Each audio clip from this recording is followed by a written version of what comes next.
Abbie's slides, and welcome Abbie Holmes from Middle Georgia State University. Good morning, everyone. Okay, can you all hear me okay? Where do I see? Oh, yeah. Okay, awesome. Nice. Awesome. And I just progress the slides here. You can. Do you mind if we close the chat though? Oh, yeah. We can close it just. Yes, ma'am. Yep, there we go. Thanks. Okay, good morning, everyone. My name is Abbie Holmes, and I'm a reference and instruction librarian at Middle Georgia State University. And in my other duties as assigned, I do our social media. It should be noted that I've been there about a year, and when I arrived, the social media was kind of like the wild, wild west. There was not really any order or anything like that. So it's been a year of untangling a bunch of knots and figuring out how to leverage what we have, which is not a ton, but trying to make the most of what we have when we don't necessarily have an outreach or marketing budget. Okay. So just a little bit of background about Middle Georgia State University, because it's really important. And I'm going to call it MGA from here on out, because that is a really, really long name to say a lot. So MGA is made up of 5 different campuses in 5 very different locations. So medium-sized cities, very like small city, town-sized places, and we serve very different populations too. We underwent consolidation in 2012, which may seem like a long time ago, but we're still trying to kind of wrestle with like who we are as a library. To give you an example, we didn't even know if we should be called MGA Library or MGA Libraries. That only got solved about 6 months ago. We had no idea what we were even called. And everything that kind of led to these changes, in August of 2018, we hired a new library director. And the library director before was really great, but was pre-consolidation, so there's still very much a mindset of we are different places. So with the new director coming on this past August, there's kind of a moment to sit back and say, like, okay, who are we? How can we be unified? And so just to give you an idea, prior to November of 2018, which is when the ball really started rolling on changing kind of our identity on social media and through marketing materials, our social media posting was super sporadic. There were like 12 different people with admin privileges on our Facebook page, which meant that like you would have one person post and then 7 minutes later someone else post and then nothing for 2 weeks, right? Mm-hmm. I'd be in a meeting and someone would say, this needs to end up on our social media, but not like who's going to do it or what they're going to put on there, just like this needs to end up there, which was really, really frustrating. And pretty much all of our promotional materials, marketing outreach materials, they were all done on the campus level. So there was no consistency. We didn't have any branding or anything like that. We didn't even know what was going on the other campuses. We'd find out like, oh, you have an event today?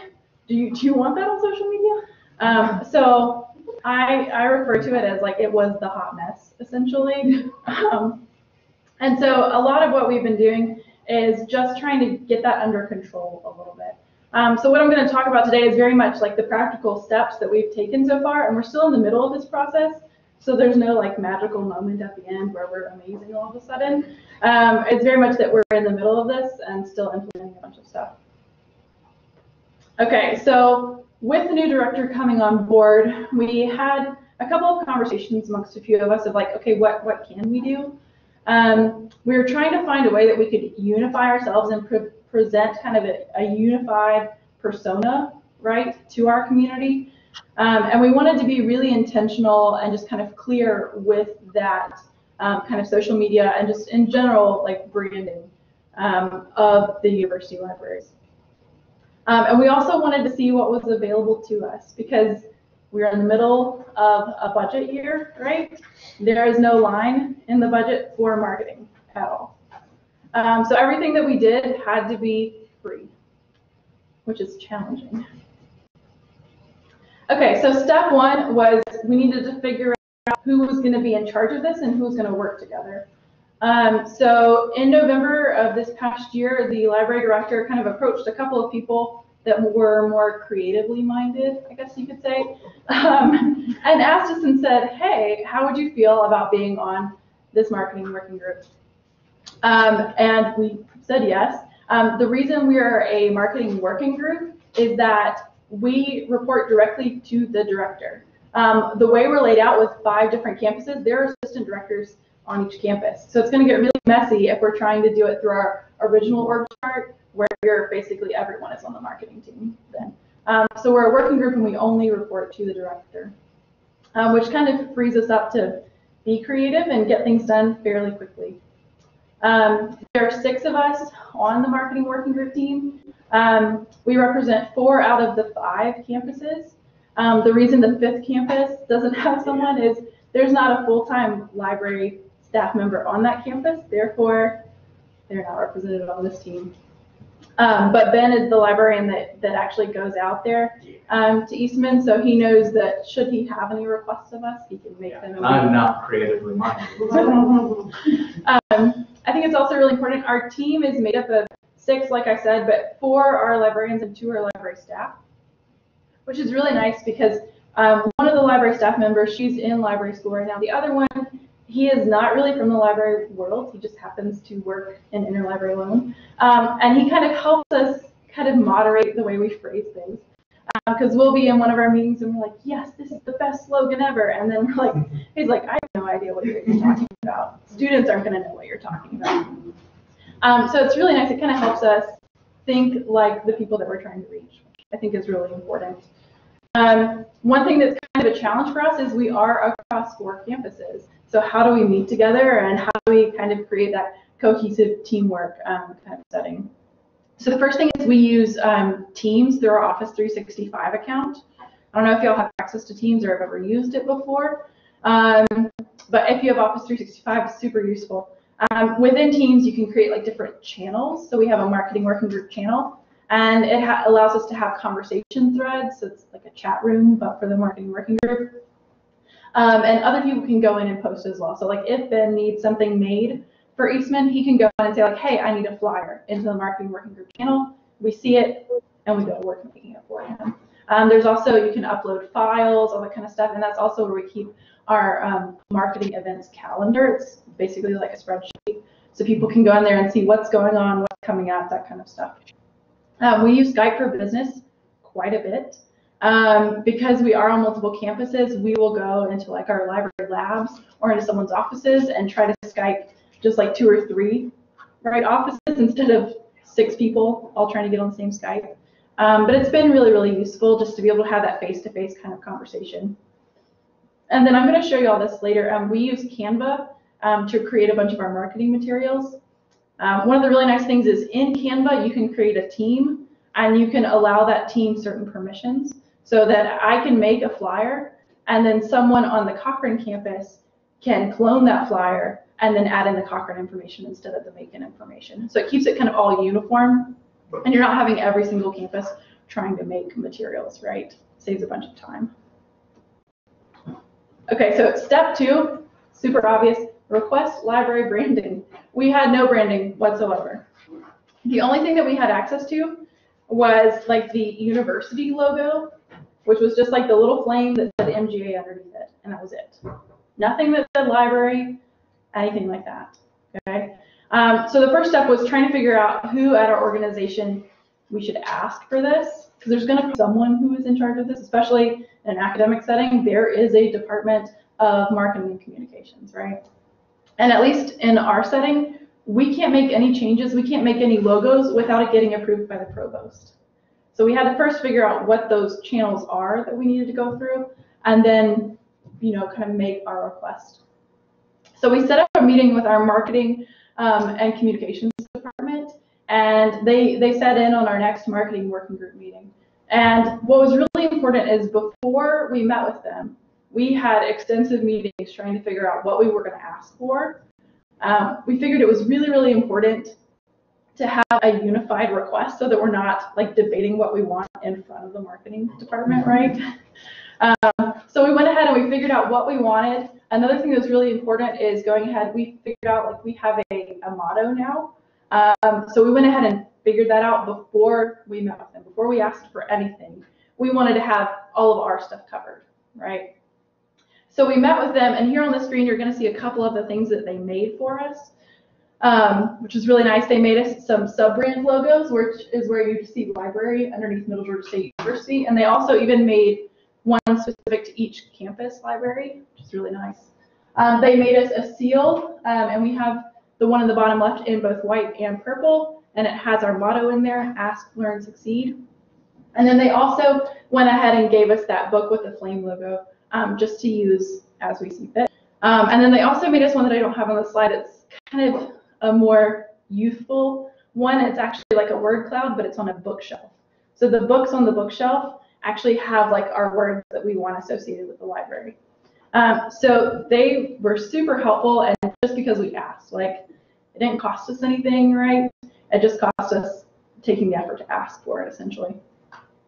Another thing that was really important is we didn't have any photos of our library, and it's really important, especially with marketing photos of like people in your library.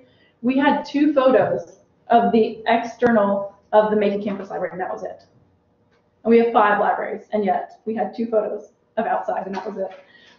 So just in that meeting, I kind of offhand asked the marketing director, I was like, could you take pictures of us? Like, do you have any?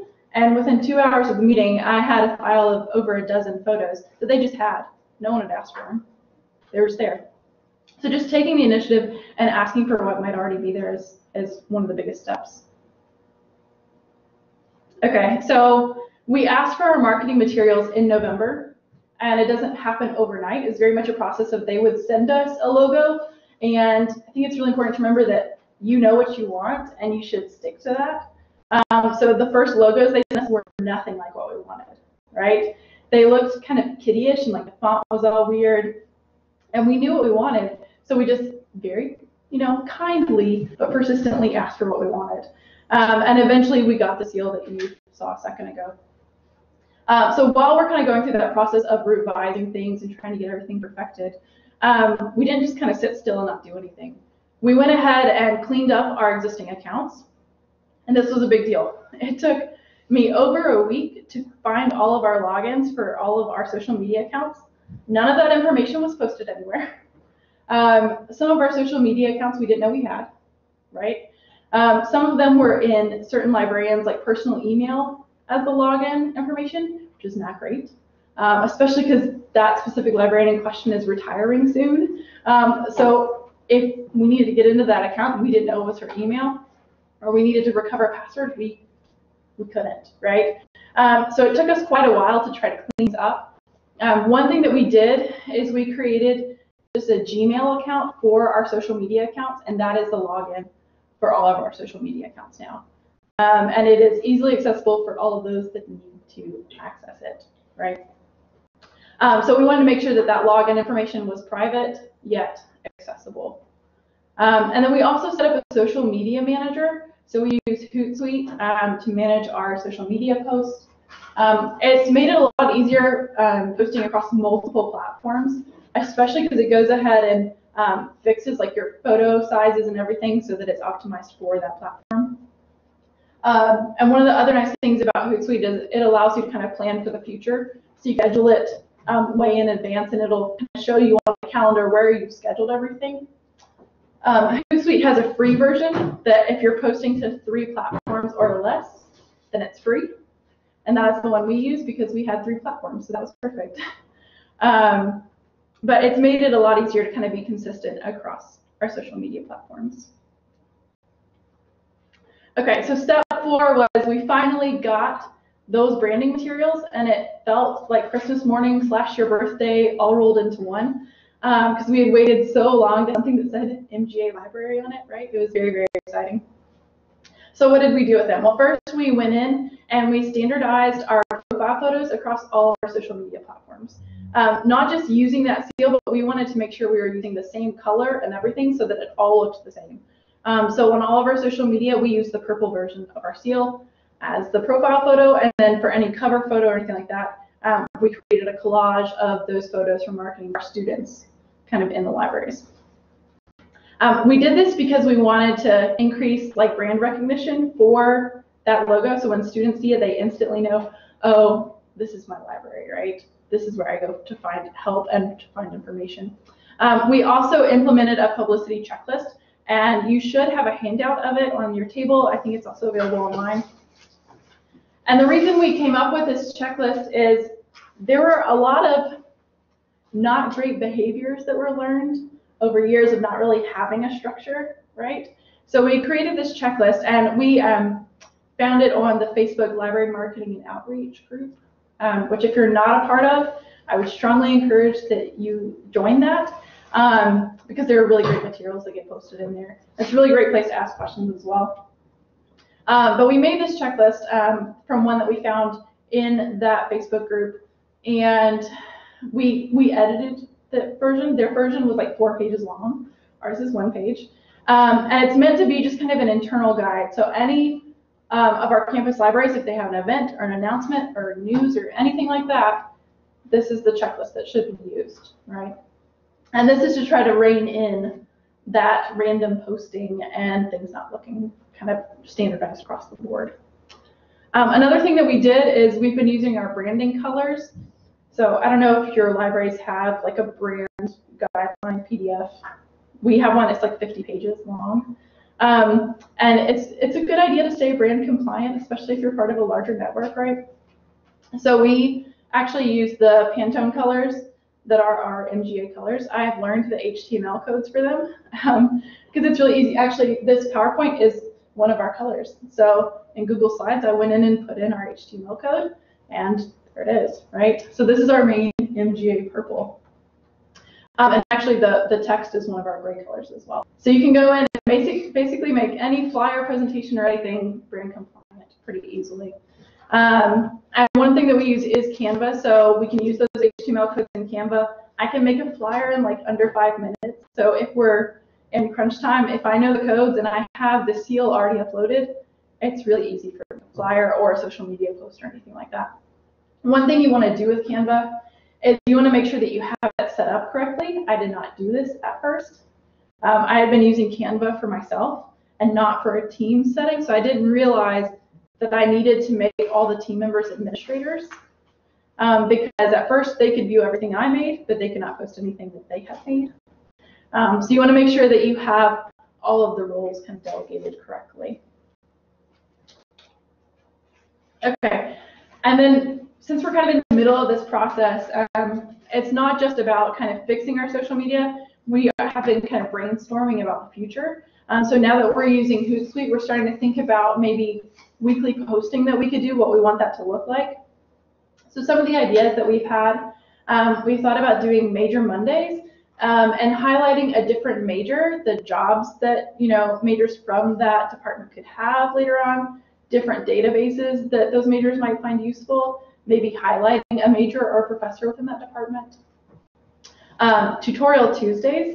So our online librarian has made tons of really great YouTube tutorials that are like less than 3 minutes and walk students through annotated bibliographies, advanced searching, all this kind of stuff.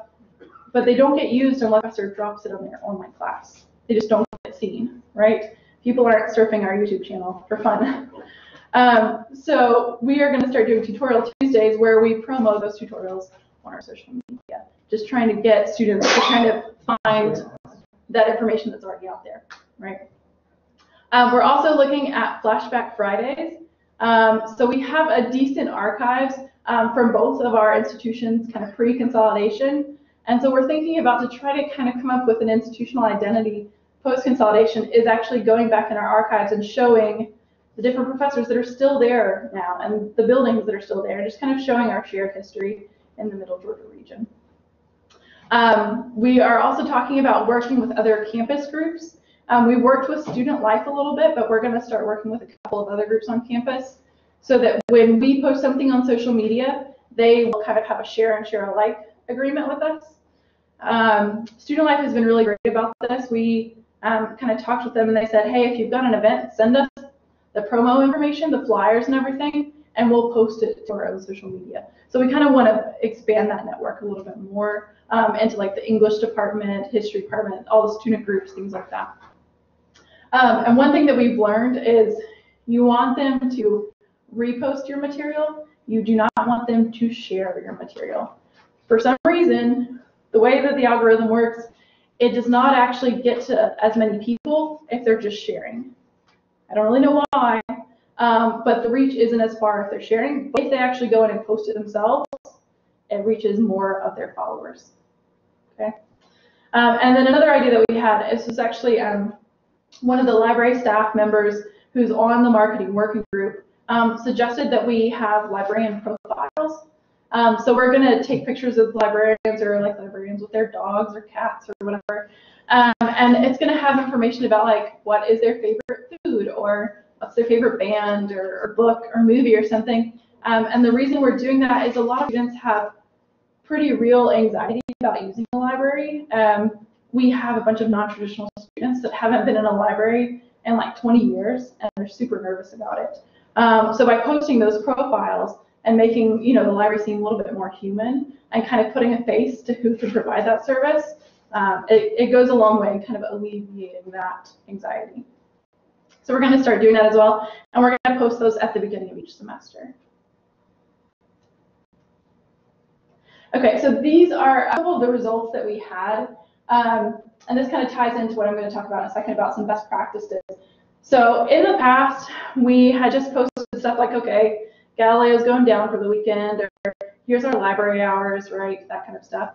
And then during kind of the end of the summer, beginning of fall, the Great American Read was going on. I'm sure a decent number of you participated in it, or were at least aware of it. And we had watched the PBS special, a couple of us, and we just decided, like, well, why not? Let's try and do this. And we received a little bit of pushback saying, like, that's not academic, how dare you? But we said, no, we're engaging our community of learners. We want to find out what's important to them.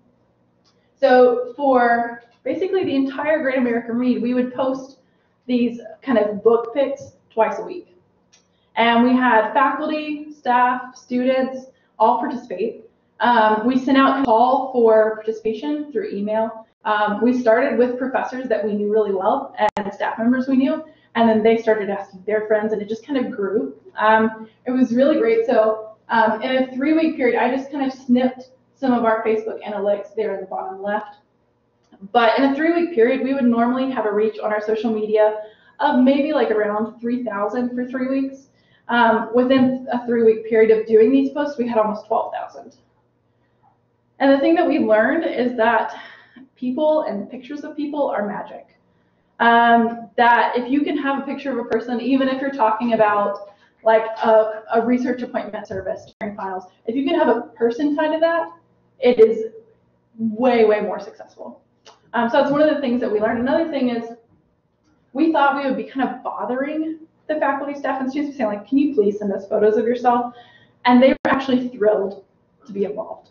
Like they were super excited, which was not what we were expecting at all. Because we were asking professors at the start of the semester to do something besides getting their class started. We thought they'd be like, no, we're not doing that. Instead, they were super excited to help.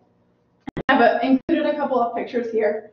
So the top right is one of our students who graduated in the fall. The two on the left are professors. And then on the right, that is actually me and another librarian hiding in the library with the book thief. And just to show you how into it people got, the bottom left one, that's one of the history professors.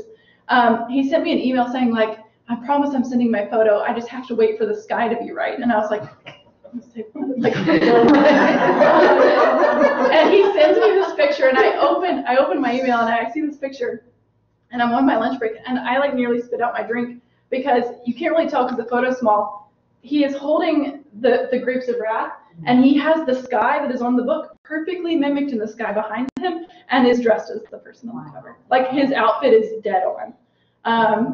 And so just like having your community kind of take part and not just say like, yeah, sure, I'll do it, but actually really getting into it was something that we hadn't really seen before. So it's something that we kind of hope to kind of do again, maybe by profiling, like when we do those major Mondays, getting faculty members or getting students to talk about why they love their major or why they love their department and taking pictures of them. So even though the Great American Read is over, we're trying to think of other ways we can kind of tweak that type of post for our kind of everyday posting.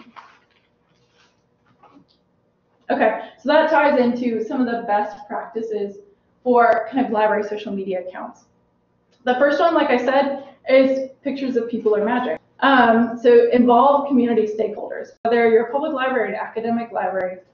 Involving those people that are in your community in your posting is really important. Because not only does it show that the library's social media account is a place for them to find information, they have a personal stake in that library account now. And you're showing that you're not just sending out information, you want them to be kind of active in it as well. The second one was something that was a little bit hard to kind of wrestle with. Making sure that you're considering what information your community, so in my case, students and faculty, would like to see on a library social media account. I read a couple of different studies that were done, and they're going to be on the last slide for further reading, but about like what they want to see from a library social media account.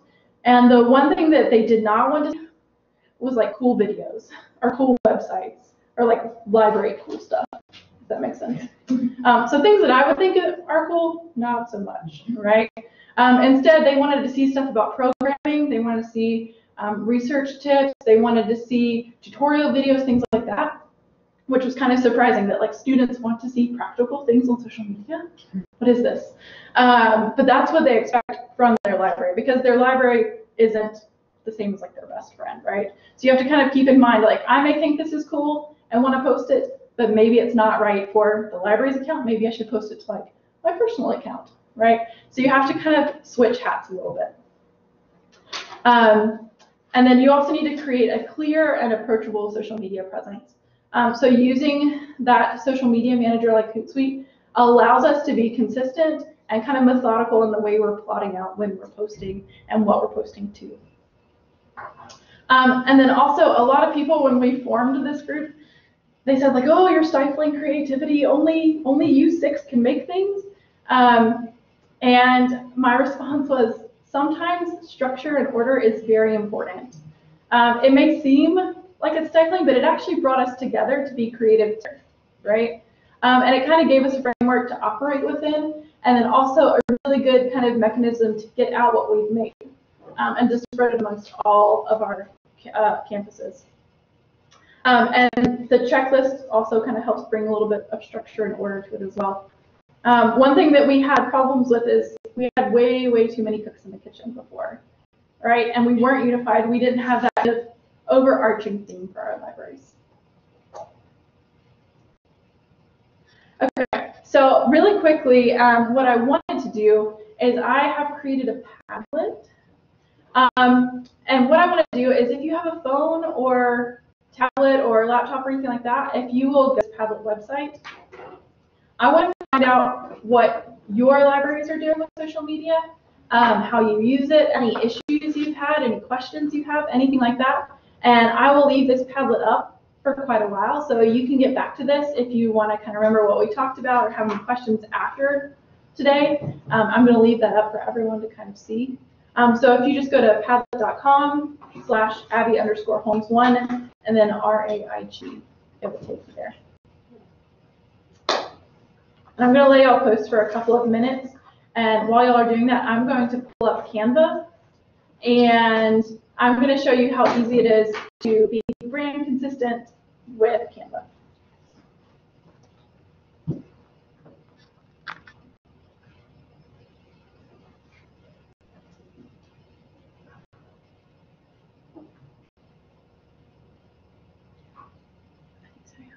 And then it's the first tab.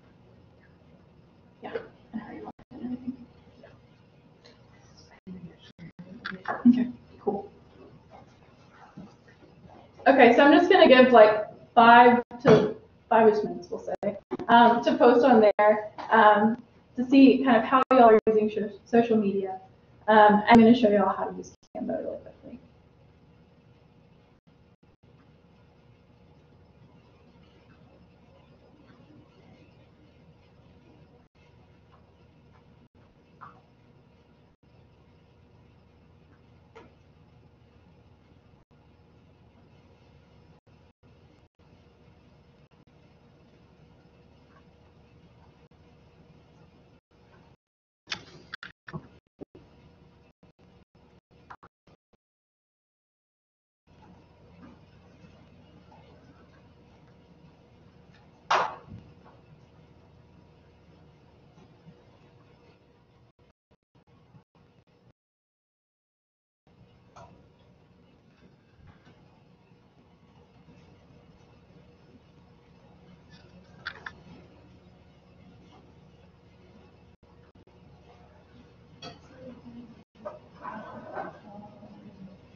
Say, if it's question time, I have a question.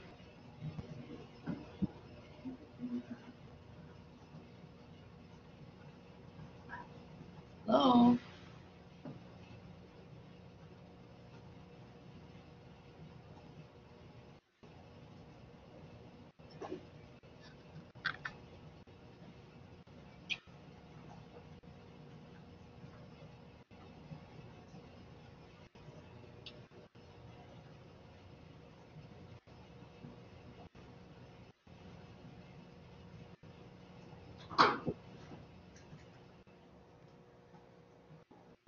And I'll just pop in, this is Christina here. Most likely our presenters in person have muted our mics so that we don't get a nasty echo feedback. That's what happens if a microphone tries to pick up a speaker feed while also catching someone's speaking. So you might want to type your questions into the chat, in the everyone chat, and then Abbie should see them there.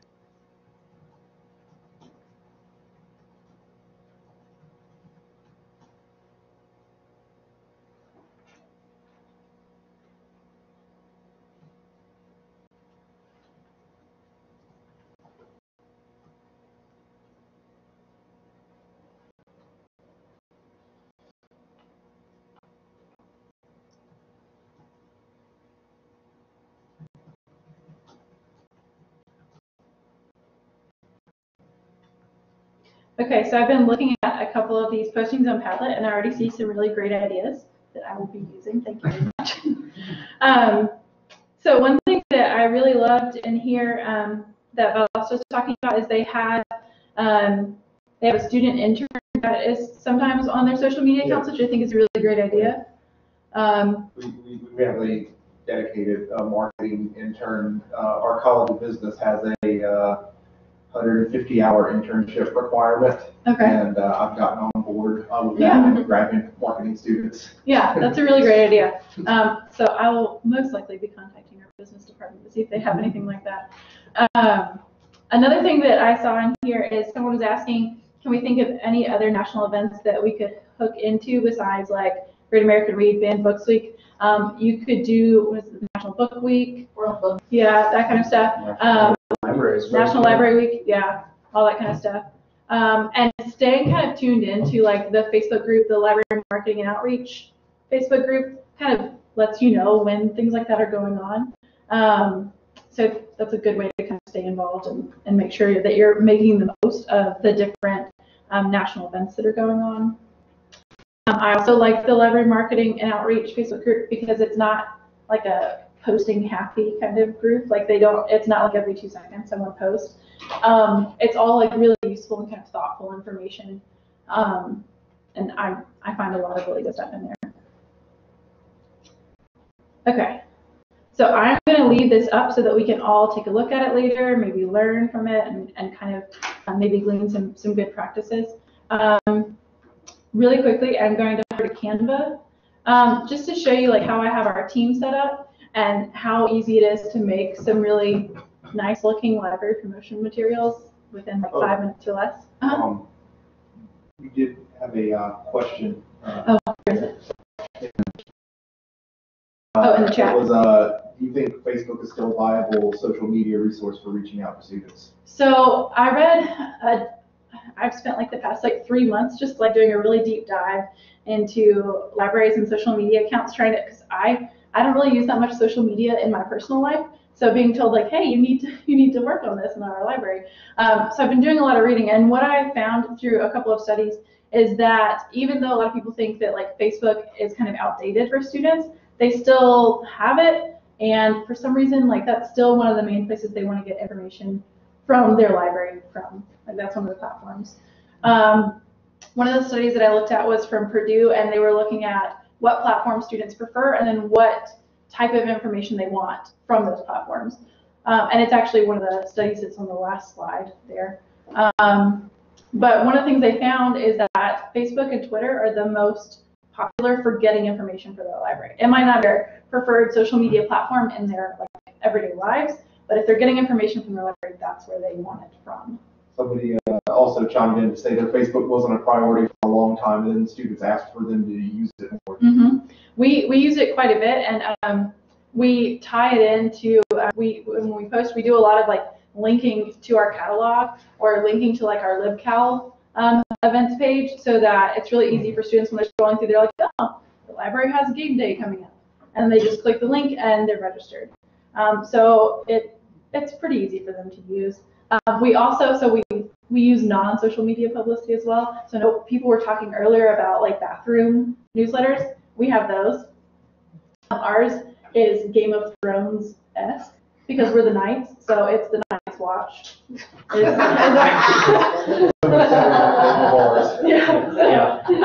So we have the Knights Watch, and it's like our monthly bathroom newsletter. But we try to be consistent. So what you see on the newsletter is appearing in our social media too. And the newsletter links to the social media. It'll say like, hey, follow us on Facebook and Twitter and everything. So we try to keep everything kind of linked together. So, okay, any other questions? Not yet. I saw a couple people typing, but nothing ever came through. I'll put out another call. Yeah. Did you have a question? Hey, I didn't know we could ask or Yeah. So first of all, loved it. Thought it was brilliant. One question was the library marketing and outreach. This is a Facebook group. Is that what it's titled? Yes, the Facebook group. It's LMAO.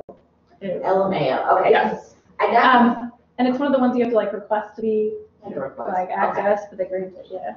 The only reason why I wanted to clarify because there is a library marketing communications conference. Mm.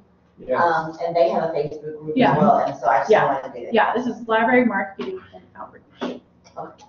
And it's all like super useful material, and people go in there and chime in and say like, hey, what do you do during like finals week? How do you like do like stress relief stuff, that kind of stuff, like what kind of programming do you have? It's also about like the checklist, like that's where that came from. So there's a bunch of really good information in there. Okay, so in Canva, do y'all use Canva ever? A couple of you have. Okay, so one of the things that I learned, I've been using Canva as an individual. I didn't realize that I could create a team, and then that team could kind of work together and create things and then also clone them from each other. So when I log in, I'm in my MGA team.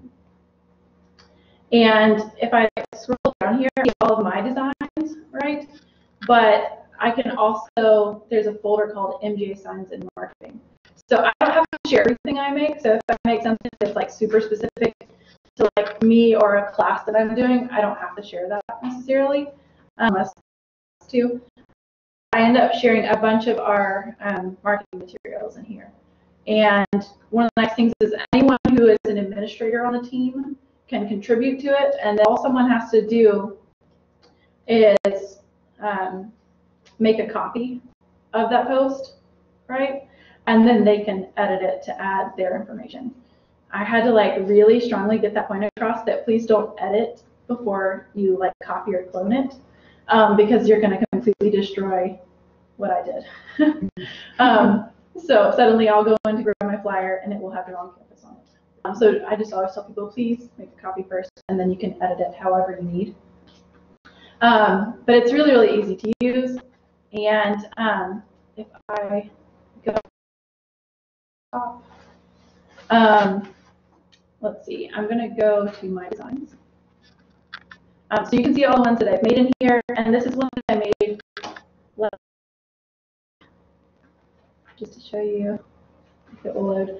And you'll notice that like everything is purple that I make, and it was really, really easy. So all I had to do was basically go in and put in our HTML codes for our main purple color.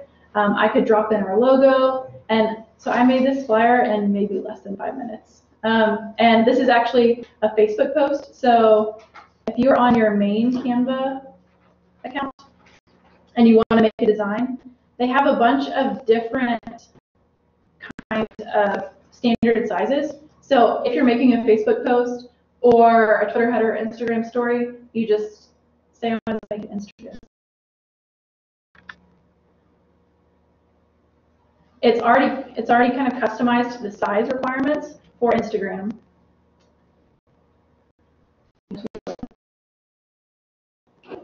Okay, and then over here on the left, all we have to do, if I wanted to make this like MGA purple for the background, I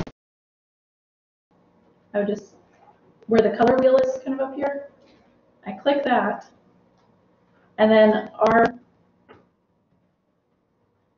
that is our purple. It's one of the easiest things ever to be brand compliant all of a sudden, right? Yeah. I typed like 6 characters, and there it is. And I can go and make sure that our text is the same way. And then you can go in here and add in text, different elements. And once you upload like your seal, it keeps your upload stored. So it's to go in and make a flyer very quickly, because if you already, like, here's our logo.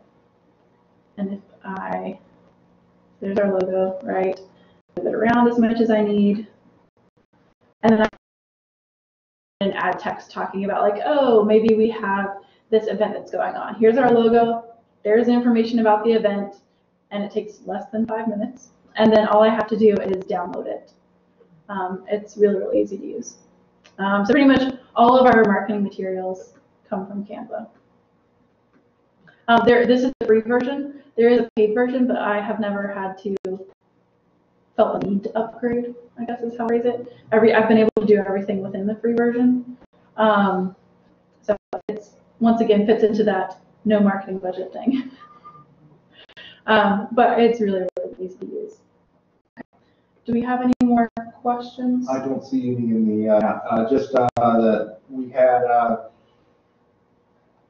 somebody who said they serve on a campus-wide committee on internal communication, did a focus group recently with students, and they preferred Instagrams or info via social media, but more than that, they preferred print flyers.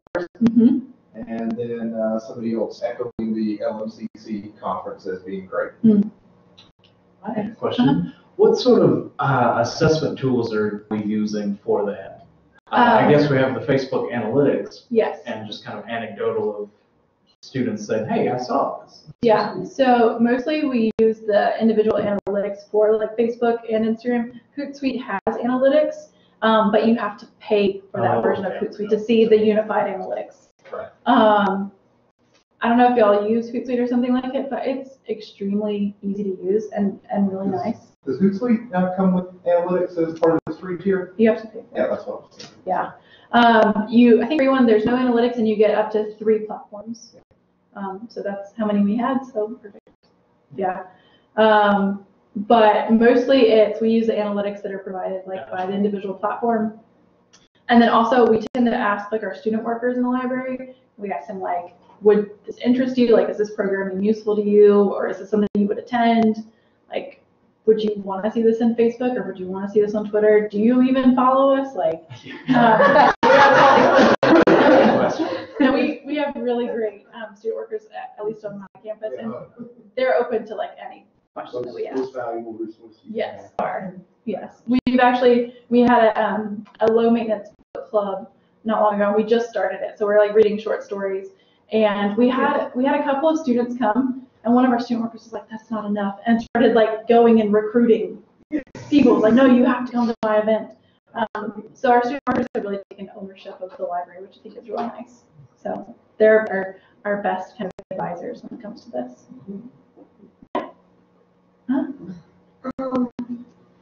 I want to know, what do you guys do for visual storytelling and kind of the video aspect? How do you kind of engage that way? So we have not as of yet. I think one of the things that we're planning on doing is, so we have an event in the fall that is called Night Fest, and it's a celebration of everything like medieval. So we have a bunch of professors come in from like media, culture, and the arts, history, poli-sci, things like that, will come in and give talks about different kind of topics in medieval history, literature, that kind of stuff. We had someone talking about like how Thor Ragnarok is accurate or not. So we try to kind of combine kind of pop culture stuff too. And we've kind of discovered that we want to use maybe like Facebook Live and things like that a little bit more, because so many of our students are either commuters or are spread across like all campuses.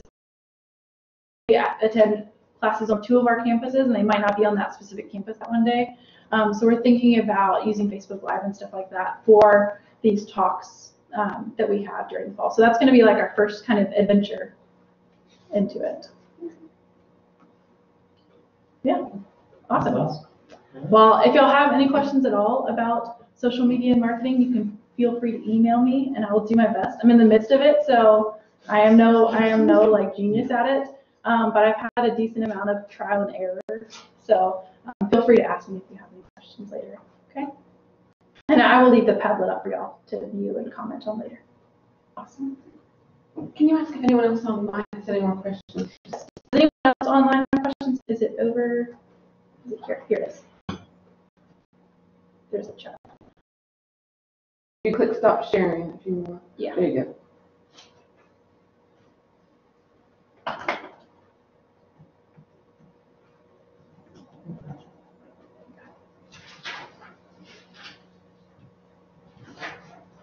Hi, this is Christina here. I think the biggest questions from our online attendees are just a lot of interest in getting that checklist of yours. So we'll be asking for an e-copy for sure. This is Reg asking, and then we'll send it out if you're okay with that. And oh, I do have a question. If you don't mind if I just Yeah. kind of pick your brain. Yeah. So you guys do the Nice Watch. We used to have a restroom report. Somehow it faded. I don't know what happened. And so we were trying to also do just a general library newsletter. But that was more so geared towards stakeholders and students really are not going to read the newsletter. Right. So other than social media and programming, is there any other way you can think of to engage? With the students? Yes. I wouldn't give up on the Yeah, no. honestly. I mean, it takes, we have an Excel spreadsheet with a calendar and topics that we're gonna do, and we have a sort of like a stable, like regular designs that we have. So during certain times of the year, we like to promote certain things, so we have like a couple of research appointment focused newsletters. We have a couple of like study spaces, and we're open extended hours for finals. So we have like regular ones we can go back to. We may design a few new ones every semester, but we have a regular like group of newsletters that we can put back out.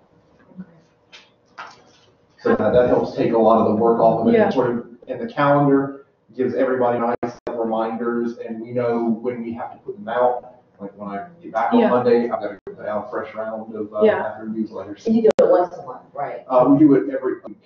Yeah, we do ours once a month. And for April and May, since like May is like the slower, kind of slow down part of the year, we actually have a combined April and May one. So we don't have to like turn around and remove it and replace it immediately. But on that library publicity checklist, one of the things on there is like email Amy Winfrey, like if you want this in the Night's Watch. And so we have one person who is in charge of that, and she sends out repeated email like, hey, make sure that, you know, you're sending me your information. Today's like the deadline, or here's the cutoff. And she will then, once she's done with it, she drops it in our Teams channel, and each campus will print it out and have their student workers post it. Are you using Canva to make your newsletters? Yeah. Okay. Yep, we use Canva. What program you use? Yeah, so we use Canva for all of our newsletters, and Amy is in the MGA team in Canva, and so she can go in and make a design, and then I can go in and say like, well, let's just move this whole thing over. It's really easy to collaborate within it. It looks like Christina said that we could add a copy of our newsletters if possible to Padlet, so we will add some of those so that y'all can see what our newsletters look like. Yeah, I'll add ours this afternoon. Yeah. Yeah. Great. Any other questions? Oh, another question? Hang on. Oh, yeah. I'll answer. Oh, yeah, it's Canva. Originally, when we were embarking on this journey a year ago, we were using Adobe Spark, like the free version of that. which I like the appearance of Spark, but it doesn't offer the same like manipulation of Canva. Canva, I think, is a little bit easier to use. So we've been using Canva instead of Spark. So, yeah. Do you ever find yourself still going to publisher to do anything? Yes. So, yes. For color matching? Sometimes. Usually for publisher, I use publisher sometimes. This is going to sound really silly. When I want to like layer images on top of one another, since publisher will allow me to do that, and then I go snip what I've made and turn it into a PNG file. So I don't really make publisher files. I use publisher as like my like studio board in which I layer things and then snip them. Because I've just barely used Canva. Abbie, yeah, you got to use it more. Yeah. But I've had to go to publisher just to get the color code, so then I can go Canva. Yeah. So our color codes are in like a brand guidelines on our website. Yep. And it's like a 50-page document that says like, here's how you can use these colors. So you better not use this image for anything but this. So one of the first things I did was sit down and like read through that to make sure I wasn't about to make someone really angry. Yeah. You know, in the higher ups. Oh yeah. And yeah. Oftentimes, I mean, if you're doing a big like cross promotional thing in your university, we have a bunch of boxes we're giving out for students who are moving out of the dorms since every library goes through them. Yeah. So we got the university to partner with us on promoting that on social media, and they made all the promotional materials for us. And like, okay, thanks. Yeah. So. I never. So before I was at Middle Georgia, I was at a law library, so it's a much smaller environment, and I didn't realize the apparatus that existed that. Like to even have a library seal made, it had to go all the way up to the provost to get approval and everything. So making sure you're brand compliant is important. I have fun. Yeah. That's all right. Very good. Go for it. Okay, so in your Nice Watch, which is basically your bathroom report, are you giving your email on that newsletter? And so are you allowing students to post things about their events, or you just want to say what would you like to see in the restroom report in our library? Yeah, so for what's on the like restroom like flyer, we usually do student workers for that. We link to, we'll say like follow us on Facebook and that kind of stuff, and we'll do like @MGA libraries, that kind of stuff. And then we have links to all of like, our LibCal events, and we use QR codes so they can just scan it and it will take them to it. So that's usually how we do it.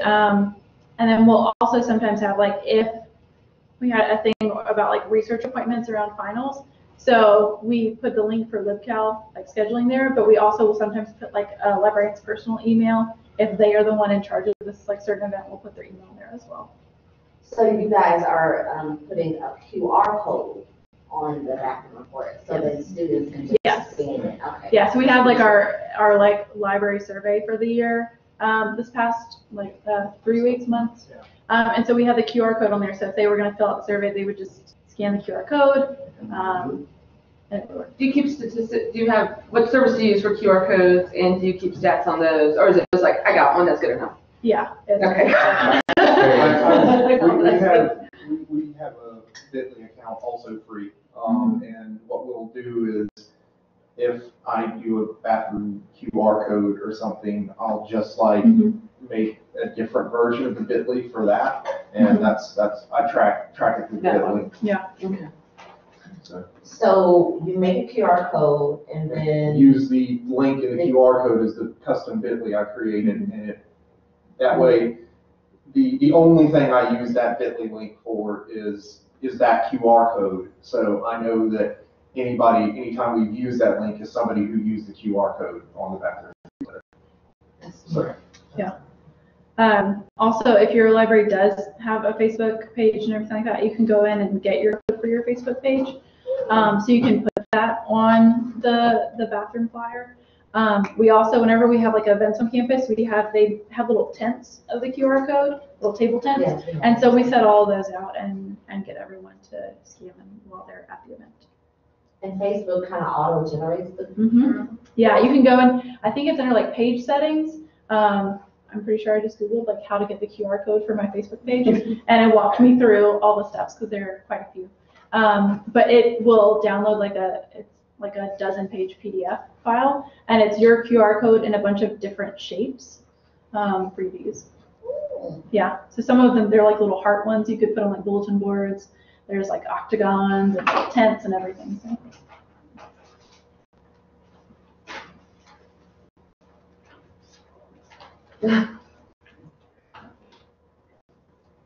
We got 2 minutes, so probably time for one more question. Yeah. If we get one.